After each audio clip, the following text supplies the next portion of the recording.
Look, I'm just saying, there's something about dollar stores, man. It's like they're frozen in time. That's how the conversation started with my buddy Dave, a fellow night shift security guard. Dave was a heavy-set guy, prematurely gray at 35. We were shooting the breeze one night while patrolling a quiet office park. But that's what makes them kind of creepy, you know, Dave continued, slapping a folded-out pack of cigarettes against his palm. Everything's too cheap, too still. It's like you've walked into a fossil. I laughed at Dave's philosophy, flicking my flashlight across rows of darkened windows. Man, you're tripping. They're just stores. Not everything is a Spielberg movie. Dave just shrugged and lit his cigarette. A week later, I took up a gig at Daisy's Dollar Superstore in the downtown area. Pay was good, almost too good, and Dave's words were the last thing on my mind when I got the job. My first shift was an overnighter, and as I pulled into the dimly lit parking lot, the eerie stillness Dave spoke of seemed to echo around me. The moon hung heavily in the sky, and the dollar store stood like a lonely relic against the backdrop of deserted buildings. The manager, a woman named Sheila, showed me around and handed me a set of keys. The place smelled faintly of plastic and stale candy. It was the kind of place that held a vague promise of a bargain and the lingering scent of mediocrity. As I walked the aisles, the tinny sound of some forgotten 90s boy band track echoed from the overhead speakers. I ran my fingers over stacks of canned beans, off-brand batteries, and toys that seemed absurdly dated. A sense of unease began to wrap itself around me. It was quiet, too quiet. The silence only broken by the distant hum of the refrigeration units and the occasional creak of a shopping cart left abandoned in an aisle. Once I finished my initial patrol, I settled into the back office, equipped with a bank of fuzzy security monitors and a worn-out chair. As I scanned the screens, everything seemed peaceful enough, save for the flickering light in aisle 6 that gave off an uneasy strobe effect. As the night ticked on, I could feel my eyelids becoming heavier, the monotonous hum of the overhead lights blending with the quiet whisper of some ancient air conditioning unit. That's when I first heard it, a soft giggle, childish and faint, echoing from somewhere in the store. It sent an icy shiver down my spine, but I dismissed it, assuming it was my tired mind playing tricks on me. When I woke up, my watch read 2:47 a.m. It was then I noticed something on the security monitors, an unattended shopping cart slowly rolling across aisle 3. The cart's unsteady roll across the screen had an eerie grace to it, a quiet spectacle in the solitude of the night. Rubbing the sleep from my eyes, I rose from my chair, my heart pounding in my chest. There was probably a stray breeze, I told myself, trying to shake off the creeping unease. I walked towards aisle 3, my boots echoing ominously on the linoleum. The flickering lights from aisle 6 painted the store with an unnerving pulse. The shopping cart sat in the middle of the aisle, surrounded by an explosion of cheaply made stuffed animals. It looked like someone had tipped the cart over in a playful tantrum. I righted the cart and began picking up the toys when I heard it again. That same childlike giggle. This time it echoed down the aisle, bouncing off the walls. I froze, my blood running cold. My rational mind was screaming at me, shouting about drafts and old buildings settling, but I couldn't ignore the primal fear snaking its way up my spine. Suddenly a casket hit the floor somewhere in the distance, the metallic clang reverberating through the stillness. "Who's there?" I called out, my voice wavering more than I'd like to admit. Only silence responded, a silence that felt heavy and smothering, punctuated by the occasional flicker of the light from aisle 6.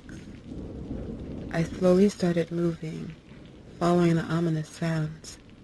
Every shadow seemed to dance and morph into menacing shapes, and my flashlight felt woefully inadequate against the encroaching darkness. As I reached aisle 6, the light above me flickered more erratically. I looked around, squinting in the intermittent light, my heart pounding in my chest. My beam caught a glint of something on the floor at the end of the aisle. As I approached, I realized it was a small, old-fashioned music box, its lid open, a tiny ballerina posed in mid-twirl. I crouched down to examine it, my gloved fingers barely grazing it when it suddenly sprang to life. A haunting lullaby began to play, the little ballerina spinning with an uncanny vigor. The sound echoed through the otherwise silent store, every note amplified to an almost painful degree. My breath hitched, and a cold sweat started to break out across my forehead. The small part of my brain that still clung to logic was quickly losing to the mounting horror I felt. This wasn't right. This wasn't natural.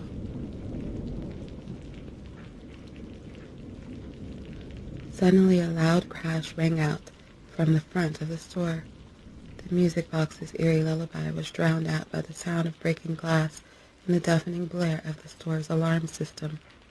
The fluorescent lights overhead flickered, then died, leaving me in complete darkness. Panic surged through me as I fumbled for my radio. My shaking fingers finally found the button. "This is security at Daisy's dollar store, requesting immediate assistance," I managed to spit out, my voice a hoarse whisper in the inky blackness. In the pitch black, the alarm's shrill wail was a monstrous presence, a cacophony that filled the entire store.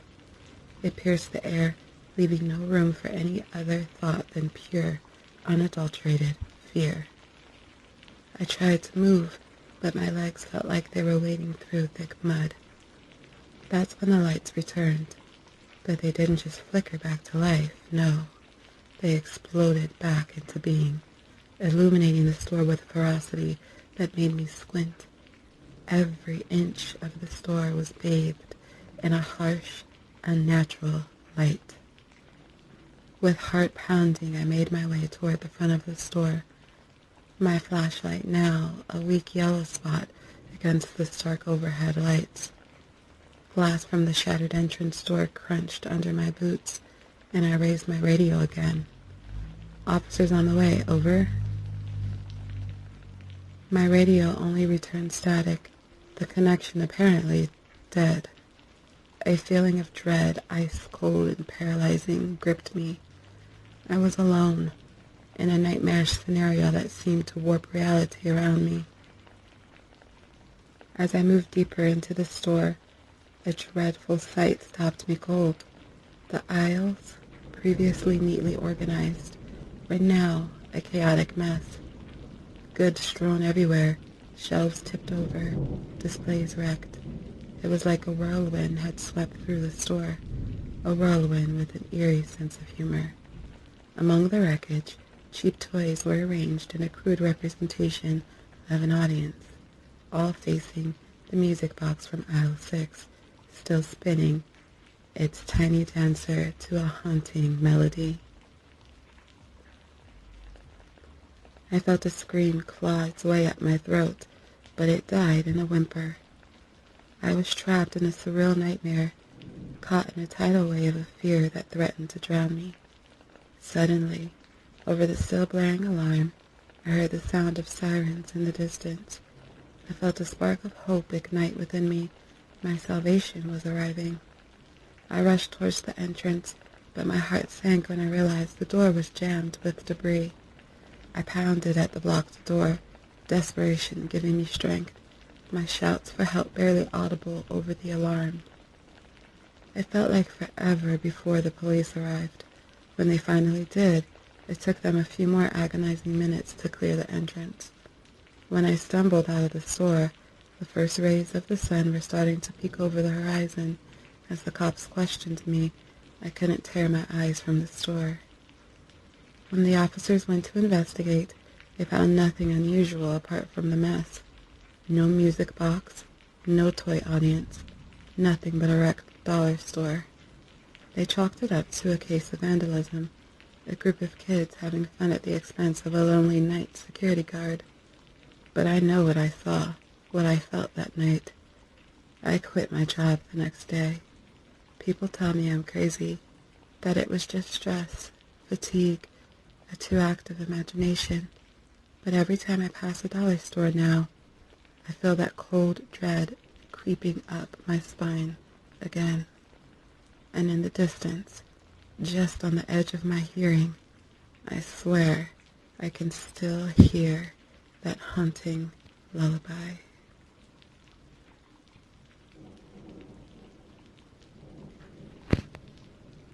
One night, unable to sleep, I mindlessly scrolled through TikTok, hoping to find something that would distract me from my restlessness. Among the countless TikTok live streams, one particular stream caught my attention. The title simply read, "A Midnight Stroll." Intrigued, I tapped on it, unknowingly opening the door to a world of horror. The stream depicted a man silently traversing through a desolate forest. The eerie atmosphere was suffocating, with darkness seemingly swallowing the lone figure. To my utter shock, as the live stream continued, the man's path led him to a familiar place, my backyard. I couldn't believe my eyes. It was my house.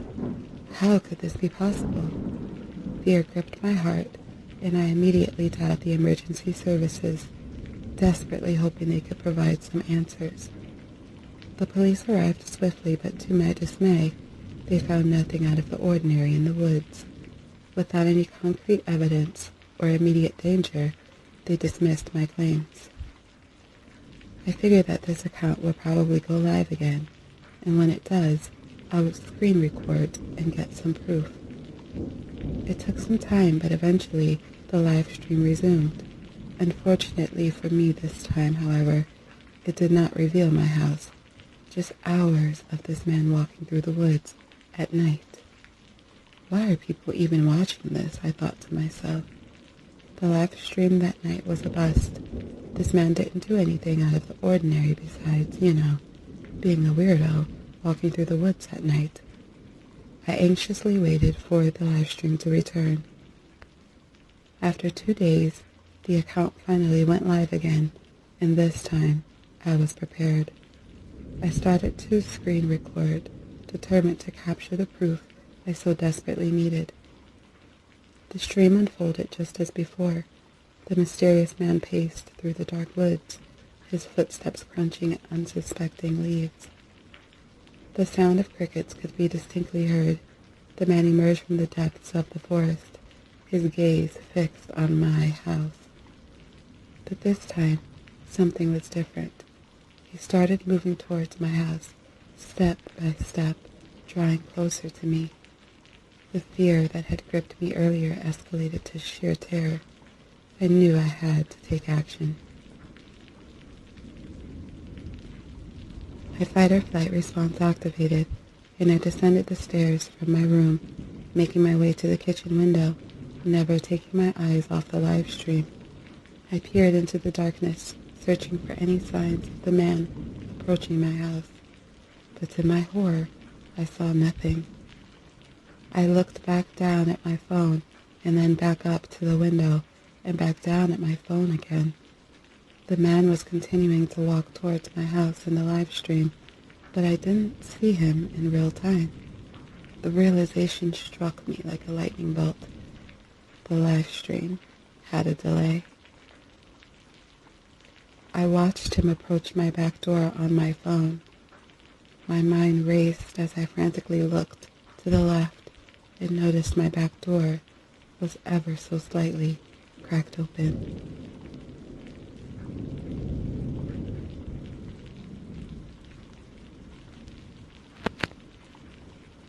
I was a dumb kid, and so were my friends.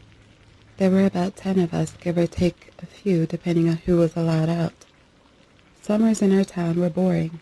We spent day after day roaming around on our bikes, avoiding the deep woods like our parents told us to.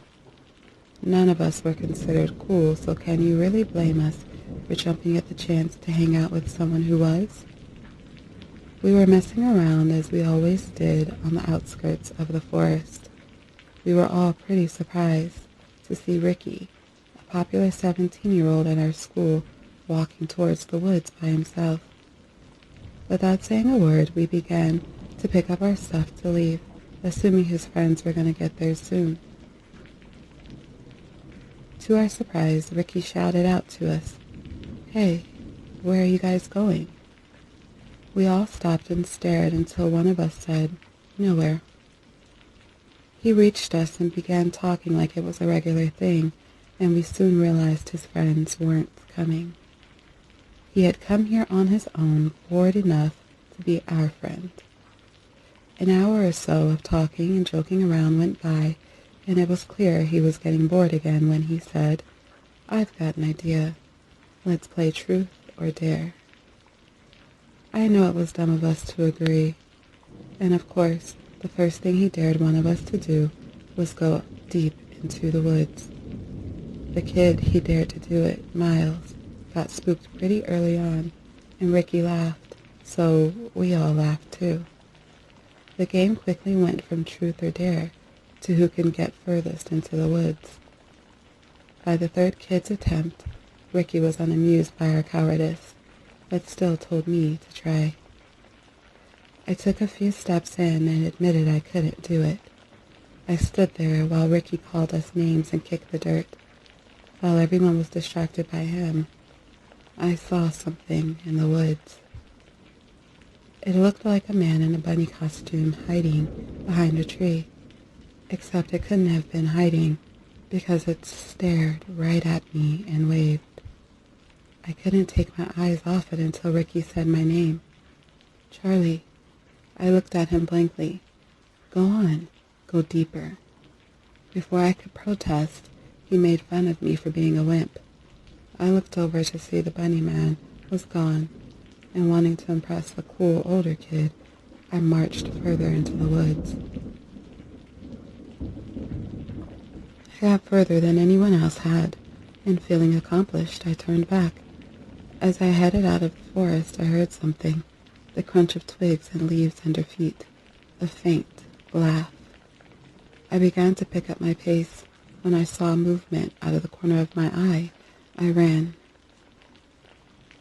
Seeing my red, sweaty face and how fast I'd sprinted out of what he believed to be an empty forest, Ricky pointed at me and laughed. Angry at him for making fun of us, I dared him to go in, and stupidly called him names for not doing it already. This pissed him off, and before I could take back what I said, he was gone. I called his name and tried to apologize, but he just kept walking. That was the last time anyone saw Ricky. Andy, the oldest in our group, tried following him, despite his sister begging him not to. He didn't make it out either, and a week later, Andy's best friend went in looking for him, never to be seen again.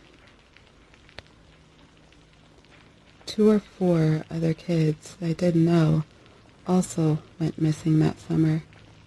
Every time I passed the woods, I saw the bunny man. I stopped going anywhere near the forest, but that wasn't the last time I saw it. One night, when I was around 19 years old, 7 years after the original incident, I swore I saw it again. But this time, it was in the road. In the dead of night, it wandered the street, covered in dirt and God knows what else. I've always felt guilty for sending Ricky into the woods, causing 2 of my friends to go in too. But I made up for it. I was there for their searches and eventually their funerals. I comforted their families. I was there for Andy's sister. I'm not the only one to blame. The bunny man is the killer, not me. I don't deserve to be punished this way. You see, I have 4 daughters that I love dearly who I've never told the Bunny Man story. We rarely visit my parents. Usually they come to us, but my wife insisted we go see them. Plus she wanted to lay flowers at the edge of the forest. She took our 2 youngest daughters with her to do so, and it's obvious our 5-year-old saw something. She keeps talking about the big rabbit and drawing it. I trusted that as long as we didn't go near the woods again, we'd be safe.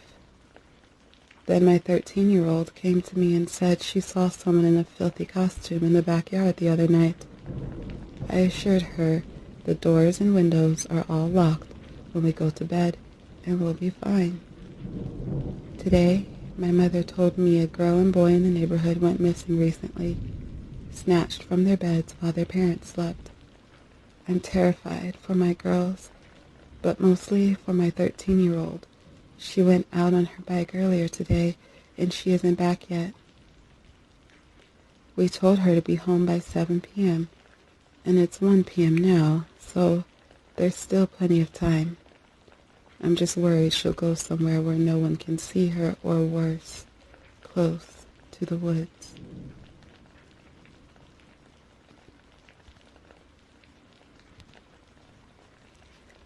In the summer of 2012, when my mom was 30, she had a habit of jogging late at night on the track in the forest. Our town is small, considered safe, and it's a big tourist destination. The track in the forest is illuminated by streetlight and visible from the front and back, but the sides are full of trees, and it's completely black when it's dark. She was jogging one night as usual, but got scared without any reason and felt like she was being watched or followed. She continued jogging for a few more minutes, but heard something behind her and turned around to see what it is. She saw a pair of jeans in the middle of the track. She immediately ran away, got in the car, and got home.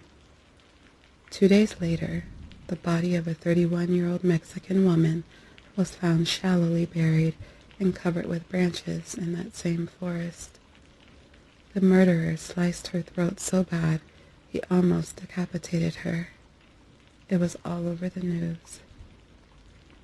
He got caught, but he's out in 2027 because he pled not guilty. To this day, I believe my mom was going to be the target if she hadn't run away.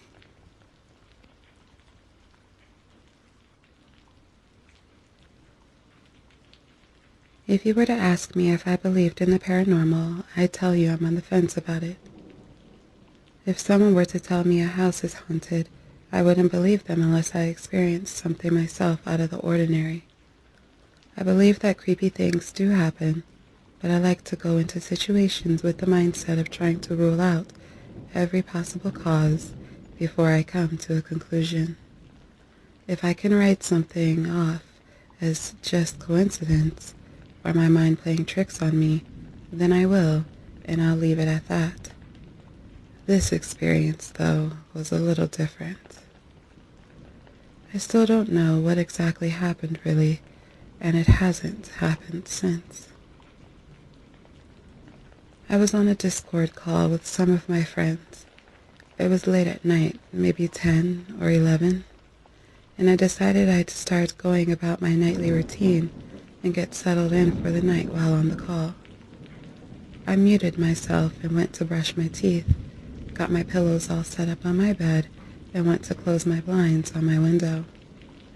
That was when I noticed a man standing under the street lamp. I couldn't see his face despite nothing really obscuring it, and he was wearing a suit. He wasn't too particularly tall, and I don't know what really stood out about him other than just him being there. I don't know why it gave me such an off feeling. I unmute myself and sit back at my desk, letting my friends know about this and joking around about how maybe his Uber is late or maybe his wife kicked him out. We also gave him the very creative nickname, Suit Man. After a few moments, I go back to the window to see if he's moved. He indeed had moved. He was now standing in front of the across-the-street neighbor's backyard gate, which was visible from where I was due to it being located near the garage door. The longer I looked at him, I began to notice a couple of odd things. First of all, he wasn't facing the gate, and he was standing completely still.